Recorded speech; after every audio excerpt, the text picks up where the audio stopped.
All praises and adoration are due to Allah, the Lord of the world, and the grantor of mercy, the most compassionate and the most merciful. As Muslims, it is important that we collectively reflect on how the Quran captures the event of world history. To understand this, the Quran, for most of the time, only selects the most iconic event and repeat this as a story in a way that commensurates to how often or how frequent this event happen. To better understand this, the stories in the Quran are not just there. They are there for a purpose. And the story only captures the most important event that people need to learn from time to time. The topic of today's khutbah is termed Islamophobia in the story of Prophet Musa alayhi salatu wassalam. With the way we have Islamophobia everywhere, it sometimes causes or forces someone to think that this is something that is just coming up. But it will interest us to know that this Islamophobia doesn't start today. Anytime there is truth and falsehood, something will be created in order to dispel the truth and exalt the falsehood. And by the way, before going into the Quran to relate how the term Islamophobia doesn't start today, it is important that we understand the term Islamophobia. This is coined from two words, as we know, Islam and phobia.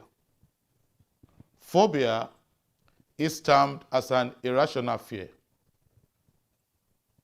fearing something that doesn't make no sense, or an excessive fearing of something. And when you say Islamophobia, then it means that fearing Islam. So this can be said basically that some people have this fear of Islam and Muslim, and you see this going around everywhere to the extent that it gets to a stage that some people had to change their name from being a Muslim name to a name that does not in any way reflect to their religious identity. In fact, it gets to a stage that some people feel that, oh, I don't have to pray at work. I don't have to let people know that I'm a Muslim. They don't have to know, because if they know, they have this kind of perception about me, and about Islam in general, so they are going to say so and so. I've met a lot of people, friends, in the university. They will tell me, oh, I have this kind of clothes, I have this kind of thawb, but ever since I moved to the US, I cannot wear them because, what people will think about you. So we think that such thinking starts today. No. The most recurrent story in the Quran is the story of Nabiyullah Musa alayhi salatu wassalam, and Fir'aun. And this story is often repeated in different places in the Quran. The message to which Allah has given to each of his prophets is nothing but to call to the oneness of Allah. وَلَقَدْ بَعَثْنَا فِي كُلِّ أُمَّةٍ رَسُولًا أَنِ اعْبُدُوا اللَّهَ وَاجْتَنِبُوا الطَّاغُوتَ. That's the message of all the messengers. What do? They proclaim, worship nothing except Allah. وَاجْتَنِبُوا الطَّاغُوتَ. مَمَانَ الطَّاغُوتَ كُلُّ مَا يُعْبَدُ سِوَى اللَّهِ. Anything that people worship other than Allah. And this is the same message that Allah gave to Nabiyullahi Musa alayhi salatu wassalam. So, he told Fir'aun, I'm the prophet of Allah, Allah sent me to you, release the children of Israel, believe in one God. And after telling him this, he told his people, how do you want us to deal with this man? Because anytime there is al-haq, truth, falsehood will also want to surface. And for most of the time, the falsehood will even want to overshadow the truth. So, he thought about what to do. So he told to his ministers, oh, what do you think about this guy? I think we have to get rid of him. To do that, it wasn't so easy. So he needs to convince his people, his minister, that Musa is a threat to them. And as such, he demonized him before them. And this is the way. Anytime there is an Islamophobia anywhere, people always have an hidden agenda, but it will come out to manipulate people. So he tried to manipulate his people and told his people, وَقَالَ فِرْعَوْنُ ذَرُونِي يَقْتُلْ مُوسَى. Let me kill Musa. وَلْيَدَعْ رَبَّهُ. And we'll see. Let him call his Lord. And we'll see what his Lord is going to do. If he's going to be able to take him from our punishment. إِنِّي أَخَافُ أَن يُبَدِّلَ دِينَكُمْ. I don't just want to do this, but I'm scared that if you leave this guy on check, if you don't kill him, he's going to change your religion.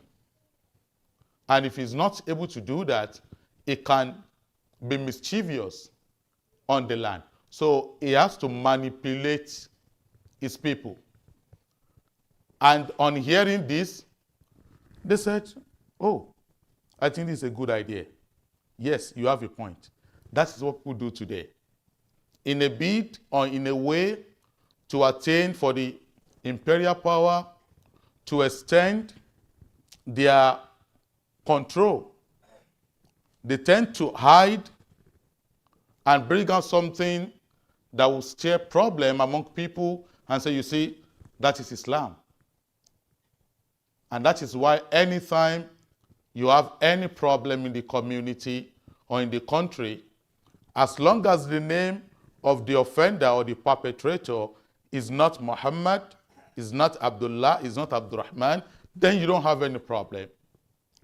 There will be no need for the religious affiliation of the offender. But let's assume that you have a presidential aspirant, that some people have an attempted assassination on him, and they get hold of him and they say, his name is Abdullah, then people will leave Abdullah and talk about his religion. So this is what has been happening. In another part of the Quran, Allah told us about Fir'aun, that فَاسْتَخَفَّ قَوْمَهُ فَأَطَاعُوا. He fooled his people. So they followed him. So when they followed him, they are the people that are rebellious and will make them drone at the end of the day. Look at someone who says, I'm the greatest. I have all the power to do anything that I want to do. I'll make this country nothing. It will go to zero. Fir'aun was saying, Ana rabbukumul a'la. I'm your Lord, or the people of the children of Israel, the Most High. By the time, فَلَمَّا آسَفُونَا إِنْتَقَمْنَا مِنْهُمْ فَأَغْرَقْنَاهُمْ أَجْمَعِينَ. Allah says, when they pass their boundary, we make them drunk. So someone who is claiming to be powerful cannot even swim at the point of drowning. And at the end of the day, what happened to them? Allah perished them. This is something that we have to think about. Islamophobia doesn't start today. It is something that has started long away before now. But what should be our role as a Muslim in the face of seemingly unending Islamophobia? أقول قولي هذا أستغفر الله لي ولكم ولسائر المؤمنين فاستغفروه إنه هو الغفور الرحيم.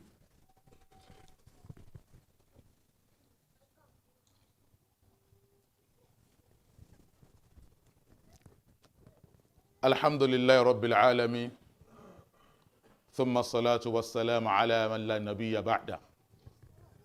How, as Muslims, can we disarm Islamophobia? This is something that will continue to exist. Most of the people that have Islamophobia about Islam, some of them have not even come across a Muslim for once in their life. But the media is so good in making people to have this general acceptance of this world hegemony project. What is our role as a Muslim? Our role as a Muslim is to ensure that our life is governed by the Quran and the Sunnah. Allah established the fact that the Prophet is the best, sallallahu alaihi wasallam, in moral character. If we are upright morally, when people who have mixed feelings about Islam, when they meet us, when they relate with us, and they try to juxtapose that what we are being told about Muslims and Islam is not what we are seeing from them, what do you think will happen? People will be forced to research more about Islam, and no one research about Islam except that Allah softens his heart for most of the people that are very sincere, and they may come to the deen from that, with that attitude. But when we have a very bad attitude, we will only be confirming what those people has been nurturing in their mind. It is a test from Allah. Are we going to hide and pretend that we are no more Muslims because some people somewhere, somehow, will say something about us? Are we going to say, I'm going to dress in a specific way so that it doesn't look like a Muslim? No. This is a test. To overcome this test, we have to work on our character. On our day-to-day dealings with people, we come across a lot of people, and the way we relate with them will leave an indelible mark in their heart, and they will always remember us for who we are when we are relating with them. Allahumma la tada lana dhanban illa ghafarta, wala hamman illa farajta, wala daynan illa qadayta, wala hajatan min hawaiji dunya illa qadaytaha ya rahmar rahimin. Allahumma ati nufusana taqwaha wa zakkiya anta khayrun man zakkaha anta waliyuha wa mawlaha. Allahumma rabbana atina fid dunya hasana wa fil akhirati hasana wa qina adhaban nar. Qumu ila as-salah yarhamukumullah.